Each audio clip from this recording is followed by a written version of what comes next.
তোর মা না, ও তোর মা না, ওকে দাদি বলে ডাক। যেহেতু তার বাপের সাথে আমাকে জড়াইছে, তার বাপের সাথে নাকি আমার সম্পর্ক, সেই হিসাবে সে আমাকে মা বলে ডাকতো।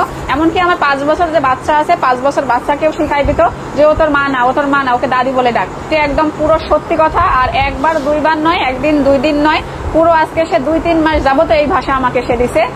কিন্তু ওর সাথে যখন আমার ফার্স্ট টাইম দেখা হয়, বিয়ের কথা হয়, তখন কিন্তু সেই দিনই আমি তাকে বলেছিলাম আমার পিছনে যে ব্যাকগ্রাউন্ড আছে, আমার একটা সংসার আমি নিজ ইচ্ছায় ছাড়ছি, আমাকে ওটা ইয়ে করেনি, আমি নিজ ইচ্ছায় সেখান থেকে ডিভোর্স নিছি, আমার একটা বাচ্চা ছিল।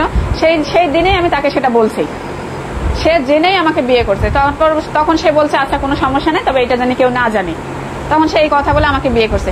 এবং তারও যে একটা বিয়ে ছিল, সেও কিন্তু ওই গ্রামে একটা মেয়েকে বিয়ে করছে, ওখানে সংসার হয়েছে, অনেক গ্যাঞ্জাম ট্যাঞ্জাম হয়েছে। সেগুলা কিন্তু মানে তারও যে একটা ব্যাকগ্রাউন্ড ছিল, সে কিন্তু আমাকে সেটা বলে নেই। তো অভিযোগটা কিন্তু সে না, আমি তাকে দিতে পারি, কারণ আমারটা আমি তাকে বলেছি, কিন্তু তারটা সে কিন্তু আমাকে বলে নেই। আমি তাকে বিয়ে করে যাওয়ার 1-1.5 বছর পর সেটা আমি জানতে পারি। আর জানতে পাওয়ার পর তারপর থেকে প্রতিনিয়ত আমার উপর শুরু হয়, ওই মেয়েটাই সুন্দর ছিল, ও আমার জন্য এটা করছে, ও আমার জন্য এটা করছে, ওর ওটা ভালো, ওর ওটা ভালো, তোর এইটা ভালো না, ওইটা ভালো না। একটা বিবাহিত বউয়ের কাছে যখন অন্য মেয়ের প্রশংসা করা যায়, তখন আপনারাই বলেন কেমন লাগবে।